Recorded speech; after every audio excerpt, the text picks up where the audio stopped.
जय हिंद दोस्तों, स्वागत है आपका। और आज का जो टॉपिक है वो है झारखंड सामान्य ज्ञान उड़ान पब्लिकेशन बुक से, जो आपकी परीक्षा के लिए बहुत ही यूजफुल है। तो इस वीडियो को पूरा देखिएगा। आज मैं चैप्टर 23 जिसमें भूमि संबंधी अधिनियम लेकर आया हूँ, उसका परिचय मैं बताने जा रहा हूँ। उसके बाद फिर इसका 3-4 और भाग है, उसको भी लेके आऊँगा। तो सबसे पहले आप देख सकते हैं कि लिखा है कि ब्रिटिश शासन के दौरान विभिन्न प्रकार के कानून बनाकर अंग्रेजों ने प्रशासनिक व्यवस्था को अपने अधीन लाने का षड्यंत्र किया। ठीक है। और ब्रिटिश सरकार का मुख्य उद्देश्य अपने राजस्व में वृद्धि करना था, और इसी क्रम में न्यायालयों का उपयोग कर स्थानीय जमींदारों, जागीरदारों एवं रैयतों की भूमि की नीलामी करना प्रारंभ कर दिया। इसका मतलब क्या समझे? यानी ब्रिटिश सरकार जब थे, उस समय था जिसमें ब्रिटिश का यहाँ शासन था, तो उसने कई कानून बनाया और प्रशासनिक व्यवस्था को अपने अधीन लाने का षड्यंत्र भी किया। और ब्रिटिश सरकार का मुख्य उद्देश्य जो था वो राजस्व में, यानी इनकम में, जो राजस्व का इनकम होता है उसमें वृद्धि करना था। इस क्रम में न्यायालय का उपयोग किया, जिसमें स्थानीय जमींदार, जागीरदार एवं रैयतों की जो भूमि थी उसकी नीलामी का प्रारंभ करना शुरू कर दिया। अब नीलामी से बचने हेतु जमींदारों एवं जागीरदारों ने कठोरता से लगान वसूलना शुरू कर दिया। तो परिणामतः रैयतों की स्थिति खराब होती गई, और इस स्थिति में रैयतों ने अन्य किसी विकल्प के अभाव में अंग्रेजों एवं जमींदारों के विरुद्ध कई विद्रोह किए।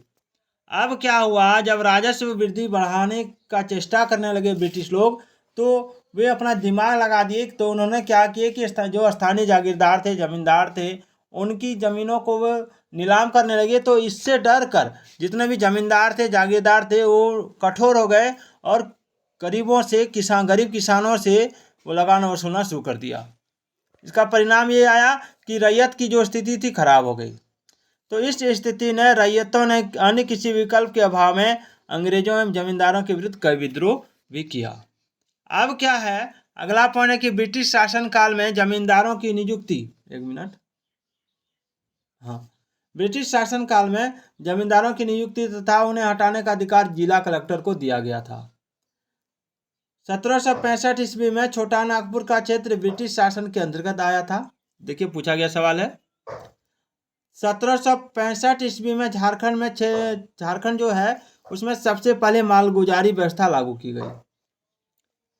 1793 ईस्वी में रामगढ़ के पहाड़ी क्षेत्रों में अस्थायी बंदोबस्त रेगुलेशन एक्ट लागू किया गया था। और झारखंड में 1824 ईस्वी में पहली बार रैयतों के अधिकारों को परिभाषित करते हुए उनकी सुरक्षा का प्रावधान किया गया। झारखंड में जो है, ध्यान दीजिएगा, झारखंड में 1824 में पहली बार रैयतों के अधिकारों को परिभाषित करते हुए उनकी सुरक्षा का प्रावधान भी किया गया। इसको याद रखिएगा। उसके बाद है कि इन विद्रोह में, एक मिनट, हाँ, ध्यान दीजिएगा कि इन विद्रोह में 1831-32 ईस्वी का कोल विद्रोह तथा 1895-1900 का बिरसा उलगुलान प्रमुख है। और इन विद्रोहों के परिणाम स्वरूप अंग्रेजी शासन द्वारा यह महसूस किया जाने लगा कि जनजातीय समस्याओं का निराकरण किए बिना शांतिपूर्वक ढंग से प्रशासन चलाना संभव नहीं है। तब जनजातियों की इन समस्याओं, जिसमें भूमि संबंधी समस्याएं सर्वाधिक महत्वपूर्ण है, कि समाधान हेतु सरकार ने समय समय पर कई सुधार करने के प्रयास किए। इस क्रम में सन 1862 ईस्वी में बाबू राखलदास हल्दर के नेतृत्व में भूईहरी भूमि एवं स्थानीय जमींदारों की मजियस भूमि को चिन्हित करने के लिए भूईहरी सर्वे प्रारंभ किया गया, जो 1869 ईस्वी तक चला। और जनजातियों की भूमि को संरक्षित करने हेतु सरकार की ओर से उठाया गया यह प्रथम सराहनीय व प्रभावी कदम था। अब आइए 1834 ईस्वी में, ध्यान दीजिए, थोड़ा सा मैं इसको डिटेल में बता दूं कि जनजातियों की समस्याओं का जो समस्या था उनका समाधान हेतु सरकार ने कई सुधार भी किया। और 1862 में बाबू राखलदास हल्दर के नेतृत्व में भूईहरा भूमि एवं स्थानीय जमींदारों की मजियस भूमि को चिन्हित करने के लिए भूईहरी सर्वे प्रारंभ किया, और यह 1869 तक चला। और जनजातियों की भूमि को संरक्षित करने हेतु सरकार की ओर से कदम भी उठाया गया। 1834 ईस्वी में छोटा नागपुर क्षेत्र में विल्किंसन कानून लागू किया गया था। रांची के आसपास 1869 ईस्वी में बाबू राखल दास हल्दर के नेतृत्व में 2482 गांवों का भूयरी सर्वेक्षण किया गया और ट्रवर्स सर्वे, थाकवर्स सर्वे एवं कैडेस्ट्रल सर्वे का संबंध भूमि सर्वेक्षण से है। ध्यान दीजिए, छोटा नागपुर भू धृति अधिनियम 1869 के द्वारा लगान संबंधी विवादों की सुनवाई का अधिकार जिला कलेक्टर के स्थान पर दीवानी अदालतों को दे दिया गया। याद रखिएगा 2 पॉइंट की टरवर्स सर्वे और थाकवर्स सर्वे एवं कैडेस्ट्रल सर्वे का संबंध भूमि सर्वेक्षण से है। चलिए अगला सवाल देखते हैं।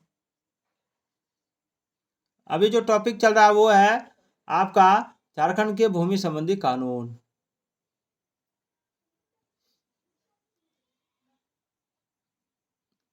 चुटिया नागपुर के क्षेत्र में 1879 ईस्वी में छोटा नागपुर एवं काश्तकारी प्रक्रिया अधिनियम को लागू किया गया और ब्रिटिश सरकार ने छोटा नागपुर के तत्कालीन कमिश्नर फॉरबेस की सिफारिश पर लिस्टर एवं जॉन रीड की रांची जिले में भूमि की पैमाइश और 1902 में बंदोबस्ती का काम सौंपा गया।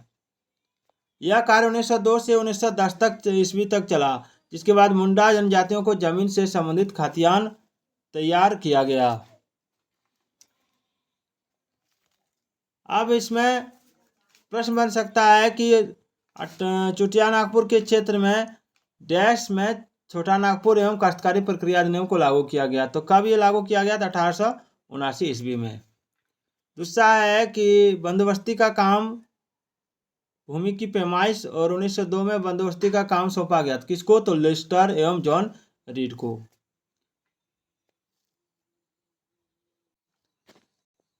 अब है मुंडारी खूंटक कटीदारी प्रथा को 1903 ईस्वी में मान्यता प्रदान की गई। मुंडारी खूंटक कटीदारी प्रथा को 1903 ईस्वी में मान्यता प्रदान की गई और बिहार भूमि सुधार अधिनियम को 1950 ईस्वी में लागू किया गया था। फिर आपका इस प्रक्रिया में सरकार द्वारा उठाए गए कुछ अन्य महत्वपूर्ण कदम निम्नवत है। छोटा नागपुर भू धृति अधिनियम 1869 में हुआ था। छोटा नागपुर भू स्वामी एवं काश्तकारी अधिनियम 1879 ईस्वी में और बंगाल काश्तकारी अधिनियम 1897 ईस्वी में। उसके बाद आपका 1902 में छोटा नागपुर में मौजावार सर्वे का प्रारंभ किया और इसके अंतर्गत खेवट व खतियान का निर्माण किया जाना था। 1903 में छोटा नागपुर काश्तकारी अधिनियम के प्रारूप का निर्माण हुआ और छोटा नागपुर काश्तकारी अधिनियम 1908 में बना था और संथाल परगना काश्तकारी अधिनियम 1949 में बना था। तो ये जितने अधिनियम हैं इसको आपको याद रखना है, क्योंकि परीक्षाओं में इससे प्रश्न बनता है। तो पूरा वीडियो देख के जाइएगा और दोस्तों के पास शेयर जरूर कीजिएगा।